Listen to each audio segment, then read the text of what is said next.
Hello students, आज हम करते हैं chemical reactions of the hello alkenes. इससे प्रीवियस लेक्चर्स में हमने किया है क्लासिफिकेशन ऑफ हेलो एल्कीन्स, उनकी फिजिकल प्रॉपर्टीज, उनका नॉमेनक्लेचर। तो अब हमारी बची है केमिकल प्रॉपर्टीज या फिर केमिकल रिएक्शंस। तो स्टूडेंट्स, केमिकल रिएक्शंस क्या होता है? केमिकल रिएक्शंस का मतलब होता है कि कोई भी कंपाउंड अगर हम पढ़ रहे हैं तो वो कंपाउंड केमिकली कैसे रिएक्ट कर रहा है, उसके अकॉर्डिंग उसमें मैकेनिज्म्स कौन से हो रहे हैं। क्योंकि जितने भी कंपाउंड्स होते हैं उन सबके मैकेनिज्म अलग होते हैं, उन सबकी रिएक्शंस अलग होती हैं। और जब तक हमें ये नहीं पता चलेगा कि उनकी एक्चुअल में रिएक्शन मैकेनिज्म्स क्या हैं, तो फाइनली हमारा प्रोडक्ट क्या फॉर्म हो रहा है। जब तक हमारा प्रोडक्ट नहीं का हमें पता चलेगा तो हम उससे कुछ और सिंथेसाइज नहीं कर सकते।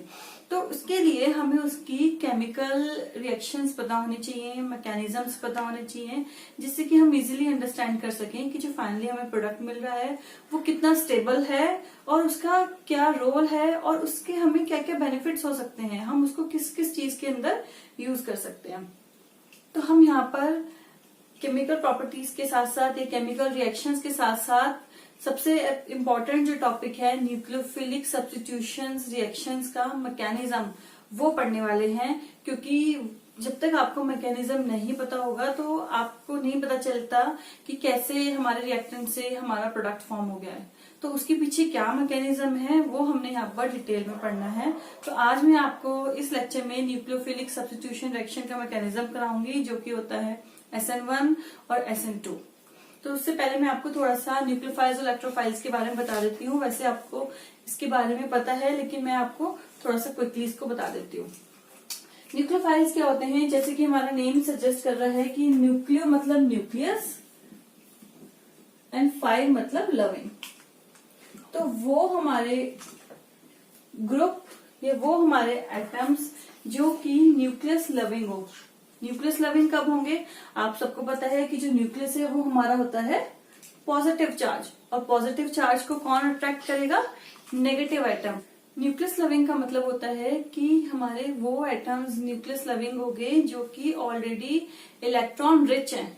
क्योंकि इलेक्ट्रॉन रिच होने का मतलब है कि वो इलेक्ट्रॉनिकली नेगेटिव चार्ज होंगे। इलेक्ट्रॉन रिच का मतलब है कि इलेक्ट्रॉन्स तो हमारे नेगेटिव चार्ज होते हैं ना, तो यानी कि बहुत सारा नेगेटिव हमारे पास यहाँ पर प्रेजेंट होगा। तो ये किसको? अपोजिट चार्ज को अट्रैक्ट करेगा, और अपोजिट चार्ज क्या है हमारा? पॉजिटिव। तो इसलिए ये हमारे न्यूक्लियस लविंग होते हैं। इसमें मैं अगर आपको एग्जांपल दूं न्यूक्लियोफाइल्स की, तो होते हैं OH माइनस, SH माइनस, ये हमारे सारे आते हैं न्यूक्लियोफाइल्स में। इसके अलावा और भी बहुत सारे हमारे हैं ग्रुप्स, CN माइनस। कुछ हमारे जो एटम्स होते हैं वो हमारे नेगेटिवली चार्ज होते हैं न्यूक्लियोफाइल्स में, कुछ हमारे न्यूट्रल मॉलिक्यूल्स भी होते हैं, तो वो भी हमारे लेकिन न्यूक्लियस लविंग होंगे, यानी कि वो हमारे इलेक्ट्रॉन रिच होते हैं।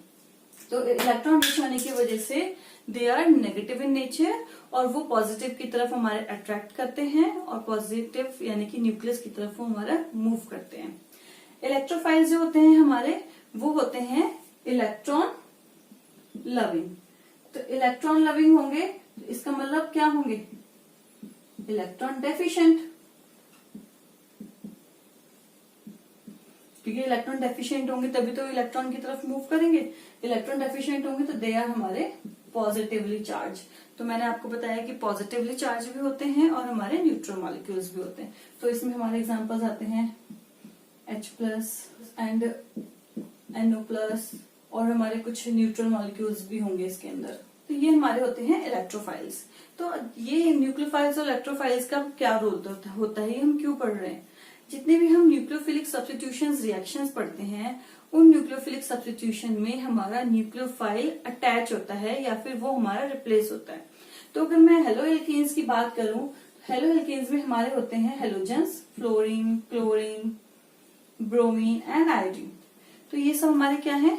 नेगेटिवली चार्ज हैं, सबके ऊपर माइनस चार्ज होता है।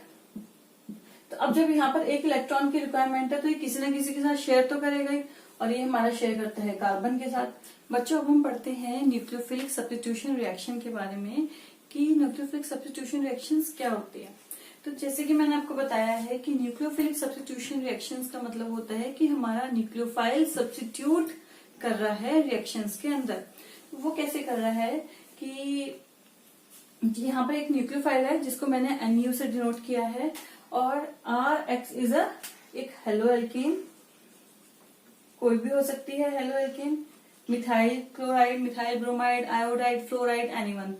उसमें क्या होगा कि ये वाला बॉन्ड हमारा ब्रेक होगा, मिथाइल ग्रुप यानी जो कार्बन है हमारा पेरेंट चेन का और हमारा हेलोजन है उसके साथ हमारा बॉन्ड ब्रेक होगा, और जैसे ये ब्रेक होगा बॉन्ड तो ये हमारा यहाँ पर न्यूक्लियोफाइल अटैक करेगा, और जैसे ही न्यूक्लियोफाइल यहाँ पर अटैक करेगा तो हमारा हेलोजन रिमूव हो जाएगा into the form of X minus ion, यानी कि हेलोजन आयन है, और जो न्यूक्लियोफाइल है वो हमारा अटैच हो गया। न्यूक्लियोफाइल हमारा कब अटैच हो सकता है? ऐसे तो बहुत सारे न्यूक्लियोफाइल्स हैं, सारे के सारे थोड़ी अटैच होंगे, तो जो स्ट्रॉन्गर न्यूक्लियोफाइल होता है वो हमारा रिप्लेस करता है द वीकर न्यूक्लियोफाइल को। तो उसके अकॉर्डिंग जो न्यूक्लियोफिलिक सब्स्टिट्यूशन रिएक्शन की डेफिनेशन होती है वो ये होती है कि such reactions in which a stronger nucleophile displaces a weaker nucleophile is called as a nucleophilic substitution reaction। तो अब जो न्यूक्लियोफिल का, अब हमने ये तो पढ़ लिया कि न्यूक्लियोफाइल जो है स्ट्रॉन्गर वाला वो वीकर को सब्स्टिट्यूट कर रहा है, लेकिन अब वो कैसे कर रहा है सब्स्टिट्यूट, उसके पीछे भी मैकेनिज्म्स हैं, और we have two types of mechanism. जैसे कि आपने पढ़ा है एक SN1 मैकेनिज्म होता है और एक SN2 मैकेनिज्म होता है। सबसे पहले हम बात करते हैं SN2 रिएक्शन के बारे में। SN2 रिएक्शन में क्या होता है, जैसे कि आपको नेम से ही पता चल रहा है, यहाँ पर 2 मेंशन है। 2 का मतलब है बाय मॉलिक्यूलर।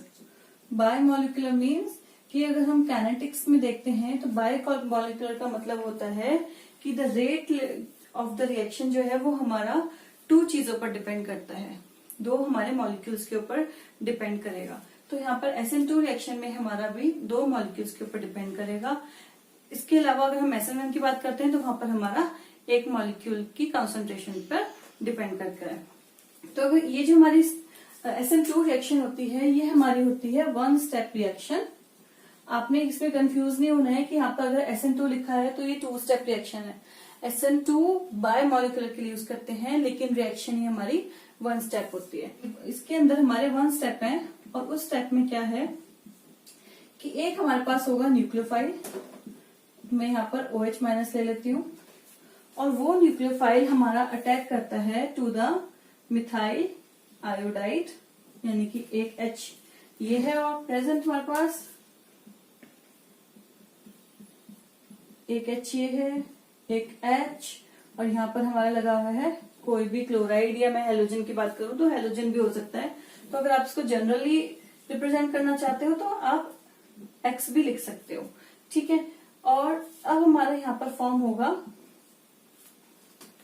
जब ये अटैक करेगा on the carbon atom.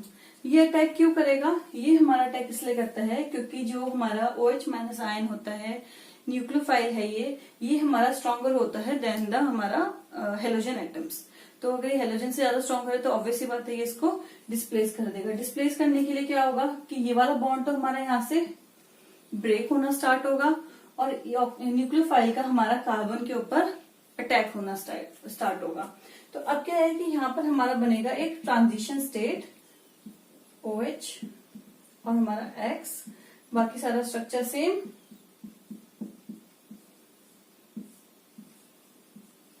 Like this.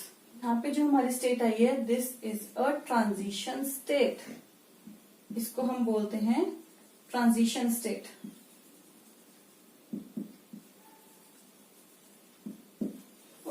तो ट्रांजिशन स्टेट में हमारे दोनों के दोनों जो मॉलिक्यूल्स हैं वो एक बॉन्ड बनाते हैं जो कि वीकन बॉन्ड होता है, तो इसलिए हम इसको यहाँ पे शो भी डॉटेड लाइन से करते हैं। तो ये अभी तक ना तो पूरा बॉन्ड ब्रेक हुआ है ना ही पूरा बॉन्ड अच्छे से फॉर्म हुआ है। तो इधर से हमारा हेलोजन भी अटैच है, इधर से हमारा स्ट्रॉन्गर न्यूक्लियोफाइल जो OH है वो भी अटैच हो गया है। अब क्या होगा कि धीरे धीरे ये वाला बॉन्ड तो पूरी तरीके से ब्रेक हो जाएगा और ये वाला बॉन्ड पूरी तरह से फॉर्म हो जाएगा। तो फाइनली हमें क्या मिलेगा, CH H H और OH।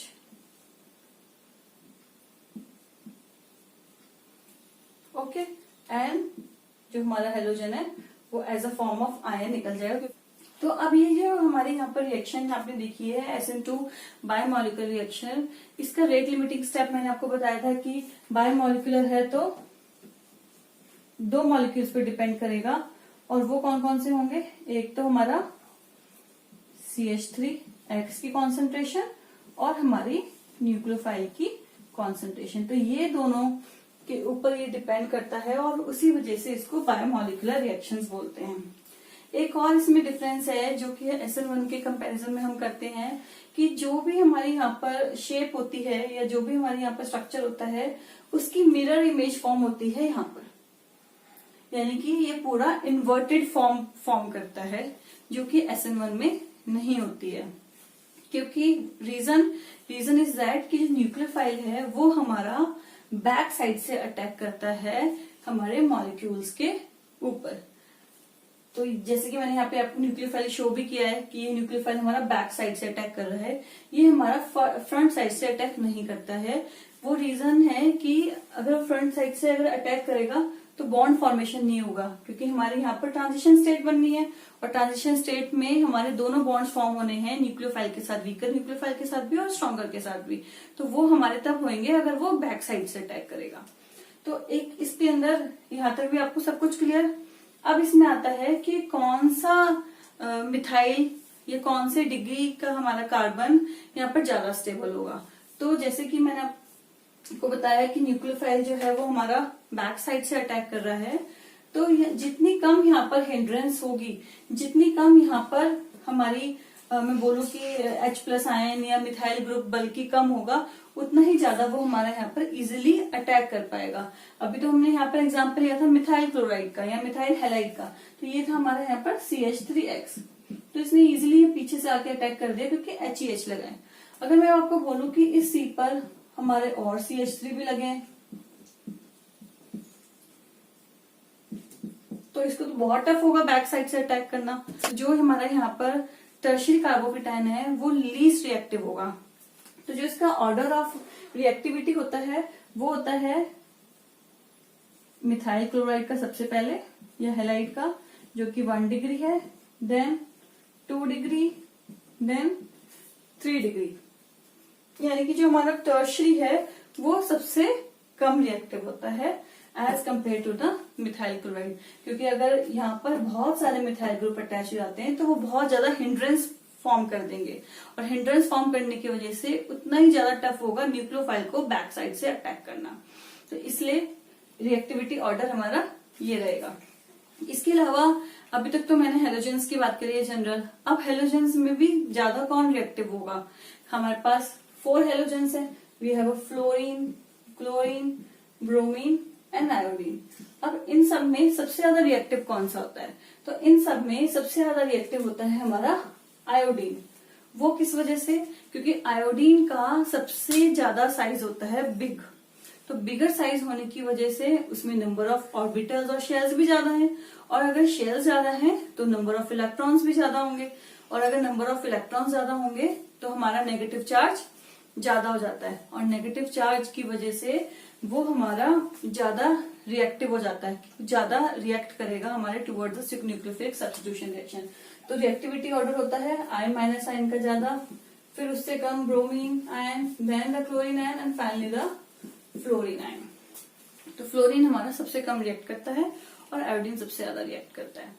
तो ये तो है हमारा SN2 मैकेनिज्म, जो कि बहुत इजी है। अगर आपके पास कभी भी कोई ऐसा क्वेश्चन आता है, और ये डायरेक्ट भी आते हैं क्वेश्चन कि SN2 मैकेनिज्म और SN1 मैकेनिज्म क्या होता है, इन दोनों के बीच में डिफरेंस क्या होता है, या कभी आपको सिर्फ खाली SN2 मैकेनिज्म का पूछ लेते हैं, कभी कभी आपको रिएक्टिविटी ऑर्डर का पूछ लेते हैं, तो वो सारी चीजें आपको अच्छे से क्लियर होनी चाहिए। तो आई होप कि आपको यहाँ पर ये क्लियर हुआ होगा। अब स्टूडेंट्स नेक्स्ट आता है हमारा SN1 मैकेनिज्म। SN1 मैकेनिज्म के अकॉर्डिंग, जैसे कि मैंने आपको SN2 में बताया है कि अगर 2 है तो वो बायोमोलिकुलर है। अगर हम SN1 की बात करें तो it is a unimolecular reaction. Unimolecular मतलब कि जो रेट ऑफ द रिएक्शन है वो हमारा एक ही मॉलिक्यूल के ऊपर डिपेंड करता है, और वो कैसे करता है अभी मैं आपको बताती हूँ। तो ये जो हमारी रिएक्शन है ये हमारी 2 स्टेप रिएक्शंस है।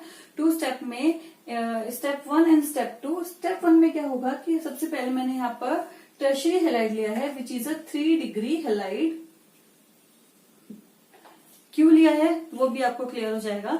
टर्शियरी हैलाइड का मतलब होता है कि जो हमारा ये कार्बन है ये हमारा 3 डिग्री है और इसी कार्बन के साथ हमारा हेलोजन है, तो ये भी हमारा टर्शियरी हैलाइड हो गया। तो ये हमारे इक्विलिब्रियम में होती है जिसको हम आयोनाइजेशन रिएक्शन बोलते हैं। आयोनाइजेशन मतलब कि ये हमारा बॉन्ड यहाँ पर ब्रेक होना स्टार्ट हो जाता है और ब्रेक होना जब स्टार्ट होगा तो हमारा आयोनाइजेशन होगा। आयोनाइजेशन का आपको मतलब पता है कि हमारा आयंस में ब्रेक हो जाता है। तो जब आयंस में ब्रेक होगा तो हेलोजन तो हमारा निकल जाएगा in the form of X minus and यहाँ पर जो हमारा बचेगा ये कौन सा बचेगा, टर्शियरी कार्बोकेटायन, यानी कि कार्बन के ऊपर जब प्लस चार्ज आ जाता है तो हम उसको कार्बोकेटायन बोलते हैं। तो यहाँ पर हम इसको टर्शियरी कार्बोकेटायन इसलिए बोल रहे हैं क्योंकि जो ये वाला कार्बन है ये हमारा टर्शियरी है, ठीक है। और ये हमारी जो रिएक्शन होती है ये होती है स्लो, ये हमारी स्लो रिएक्शन है। सेकेंड रिएक्शन हमारी फास्ट होती है। फर्स्ट स्टेप जो है वो हमारा स्लो होता है। और जैसे कि आपको काइनेटिक्स में आपने ऑलरेडी पढ़ा ही है कि जो हमारा रेट डिटरमिनिंग स्टेप होता है वो हमारा स्लो स्टेप होता है। अगर 2 स्टेप में या 2 से ज्यादा स्टेप्स में रिएक्शंस होती हैं तो जो स्लो वाला स्टेप होता है वो हमारा रेट डिटरमिनिंग स्टेप होता है और उसके अकॉर्डिंग ही हम डिटरमाइन करते हैं रेट ऑफ द रिएक्शन। तो अगर मैं अब इस क्वेश्चन के अकॉर्डिंग, इस स्टेप के according rate of the reaction की निकालने की बात बोलूं तो इसका रेट ऑफ द रिएक्शन क्या होगा, इट इज अ कांस्टेंट के, और हमेशा जो हमारी रिएक्शन होती है उसका रिएक्टेंट जो होते हैं वो हमारा उसकी कॉन्सेंट्रेशन को हम यूज करते हैं as a rate of the reactions के लिए। तो यहाँ पर हमारे CH3 का whole thrice C and X एक ही मॉलिक्यूल है और तो कोई यहाँ पर किसी चीज का इन्वॉल्वमेंट नहीं है, ना तो अभी न्यूक्लियोफाइल आया ना कोई और ऐसा रिएजेंट आया जो हमें यहाँ पर यूज करना हो। तो इसलिए हमारा रेट ऑफ द रिएक्शन जो होगा एक ही मॉलिक्यूल की कॉन्सेंट्रेशन होगी जो कि टर्शियरी हैलाइड की है। अगर सेकेंडरी हैलाइड है तो सेकेंडरी हैलाइड की होगी, प्राइमरी है तो प्राइमरी की होगी, जो भी मतलब हमारा यहाँ पे रिएक्टेंट होगा उसकी कॉन्सेंट्रेशन हमारी रेट डिटरमिनिंग स्टेप होगा। तो यहाँ पर अब हम इसको लेंगे और ये हमारा सिंस 1 मॉलिक्यूल है तो उसी के नाम पर इसका SN1 नाम रखा है। तो अब क्या है कि आयोनाइजेशन हो गया हमारा फर्स्ट स्टेप में। स्लो स्टेप था, बहुत स्लोली होता है, क्योंकि स्लो इसलिए होता है क्योंकि ऑलरेडी वो हमारा अच्छे से स्टेबल कंपाउंड बना चुका है, उसको जरूरत नहीं है कि वो किसी और के साथ रिएक्ट करे। लेकिन जब हम यहाँ पर एक प्रोटिक सॉल्वेंट यूज करते हैं, हम आयोनाइजेशन कराने के लिए एक प्रोटिक सॉल्वेंट यूज करते हैं। प्रोटिक सॉल्वेंट्स क्या होते हैं, या तो जो हमें प्रोटोन दे, या तो वाटर हो या फिर एसिटिक एसिड हो, ये हमें ऐड करना पड़ेगा। जैसे ही हम इनको ऐड करेंगे तो हमारी आयोनाइजेशन स्टार्ट होगी और कार्बोकेटायन बन जाएगा। कार्बोकेटायन बन गया, ब्रोमीन निकल गया। अब हमारा नेक्स्ट स्टेप में सेम कार्बोकेटायन तो है ही हमारी रिएक्शन मिक्सचर के अंदर, तो न्यूक्लियोफाइल आएगा और ये न्यूक्लियोफाइल हमारा इस कार्बोकेटायन पर अटैक करेगा। वो क्यों, क्योंकि न्यूक्लियोफाइल हमारा नेगेटिवली चार्ज है और कार्बोकेटायन जो फॉर्म हुआ है वो पॉजिटिव चार्ज है और ये दोनों अनस्टेबल है, क्योंकि न्यूक्लियोफाइल को तो चाहिए कि वो किसी के साथ रिएक्ट करे। और जो हमारा कार्बोकेटायन है, ये आपको पता है कि जितने भी कार्बोकेटायंस फॉर्म होते हैं वो हमारे बहुत अनस्टेबल होते हैं। तो स्टेबल होने के लिए वो ढूंढेंगे रिएक्शन मिक्सचर में कि कोई हमें मिल जाए जिसके साथ हम रिएक्ट कर लें। तो अगर तो हम यहाँ पर न्यूक्लियोफाइल हमारा रिएक्शन मिक्सचर में होगा तो यहाँ पर अटैच हो जाएगा, अगर नहीं होगा तो दोबारा से आयोनाइजेशन हमारी टर्शियरी हैलाइड को फॉर्म कर लेगी। तो इसलिए हम यहाँ पर इसको इक्विलिब्रियम रिएक्शन लिखते हैं और ये हमारी ओनली फॉरवर्ड होती है। और ये हमारी रिएक्शन सेकंड स्टेप की फास्ट भी इसलिए होती है कि कार्बोकेटायन है तो उसको तुरंत किसी न किसी के साथ अपना बॉन्ड फॉर्म करना है और इसलिए वो न्यूक्लियोफाइल जैसे अटैक करेगा तो यहाँ पर फॉर्म कर लेगा न्यूक्लियोफाइल के साथ और ये बन जाएगा हमारा। अगर सपोज मैं यहाँ पे एग्जाम्पल लूं OH का, तो यहाँ पर हमारा अटैच हो जाएगा OH और हमारा अल्कोहल बन जाएगा। कौन सा अल्कोहल बनेगा, 3 डिग्री। तो अब क्या है कि हमारा SN1 मैकेनिज्म भी हो गया, जो कि आपको बहुत इजी लगा होगा। इजी इसलिए है क्योंकि जब SN2 की बात करते हैं तो वहां पर हमारा 1 स्टेप है, SN1 की बात करते हैं तो we have a 2 step reactions. और SN1 में अगर मैं बात करूं तो यहाँ पर जो हमारा न्यूक्लियोफाइल अटैक हुआ है वो हुआ है उसी साइड पर जिस साइड से हमारा हेलोजन रिमूव हुआ है। यहाँ पर मैंने लिखा था कि दिस साइड से हमारा हेलोजन था और ये हेलोजन अब हमारा यहाँ से निकल गया और इसी साइड से हमारा न्यूक्लियोफाइल अटैक हुआ। तो ऑब्वियस सी बात है, अगर सेम साइड से अटैक हुआ तो कॉन्फ़िगरेशन सेम रहेगी, यहाँ पर इन्वर्टेड नहीं होगी, जैसे कि हमने SN2 में पढ़ी थी। तो SN2 में बैक साइड से अटैक है तो हमारी कॉन्फ़िगरेशन इन्वर्ट हो जाएगी। यहाँ पर हमारा सेम साइड से अटैक है तो कॉन्फ़िगरेशन सेम रहनी है। तो इसका बहुत सारे डिफरेंसेस ये सभी हैं और मैं आपको एक बार थोड़े से ब्रीफ भी कर देती हूँ फास्ट करके कि क्या क्या डिफरेंस हो सकते हैं और उनको आप इजीली लर्न कैसे कर सकते हो। SN2 में मैंने आपको बताया था कि ये हमारी कौन सी रिएक्शन है, बाय मॉलिक्यूलर, यानी कि रेट लिमिटिंग स्टेप, हमारे डिटरमिनिंग स्टेप में दो मॉलिक्यूल्स की कॉन्सेंट्रेशन यूज होती है। यहाँ पर होती है हमारी यूनिमॉलिक्यूलर, यानी कि एक ही मॉलिक्यूल यूज होता है। नेक्स्ट हमारा डिफरेंस क्या होगा कि this is a one step reaction and this is a two step reaction. Easy, 2 points हो गए। नेक्स्ट है हमारा कि यहां पर जो न्यूक्लियोफाइल है वो अटैक करेगा बैक साइड से और यहां पर न्यूक्लियोफाइल अटैक करेगा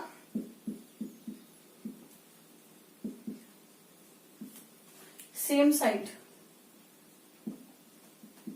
ऑफ हेलोजन रिमूव्ड।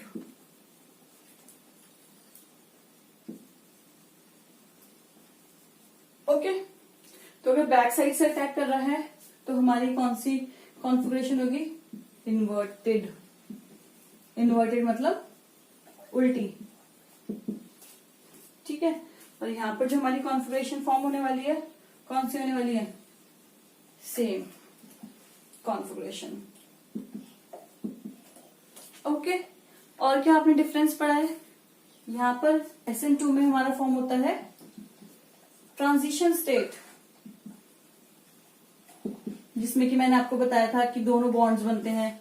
जो न्यूक्लियोफाइल है वो भी बॉन्ड बना लेगा, डॉटेड लाइन करके दिखाया था, और जो हेलोजन है उसकी भी डॉटेड लाइन बनी होती है। यहाँ पर हमारी ट्रांजिशन स्टेट फॉर्म नहीं होती, यहाँ पर हमारा फॉर्म होता है कार्बो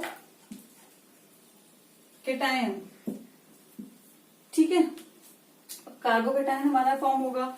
यहाँ पर जो हमारा रिएक्टिविटी ऑर्डर होगा, मैंने आपको बताया था कि बैक साइड से अटैक है तो प्राइमरी का ज्यादा, सेकेंडरी का उससे कम, एंड थर्ड टर्शियरी का उससे भी कम। और जब भी हमारा कार्बोकेटायन फॉर्म होता है तो टर्शियरी कार्बोकेटायन हमारा ज्यादा स्टेबल होता है as compared to the secondary और प्राइमरी। तो यहाँ पर एक ये जो रिएक्टिविटी ऑर्डर होगा वो होगा टर्शियरी, सेकेंडरी एंड प्राइमरी, ठीक है। तो ये हमारे यहाँ पर मेजर डिफरेंसेस हैं जो कि हम पढ़ते हैं, और अगर आपको क्वेश्चन आता है तो ये सारे आपको वहां पर मेंशन करने होते हैं। तो it is very easy to understand SN1 mechanism and SN2 mechanism, दोनों आप इजीली कर सकते हो, बहुत ज्यादा टफ नहीं है, बस आपको ध्यान से इनको अंडरस्टैंड करने की जरूरत है। तो आज का टॉपिक हम यहीं पे खत्म करते हैं। इसके नेक्स्ट लेक्चर्स में आप पढ़ोगे the chemical reactions of the haloalkanes और उसके बाद हम करेंगे हेलोअरीन्स की। तो इसके बाद हमारा ये चैप्टर हो जाएगा कंप्लीट।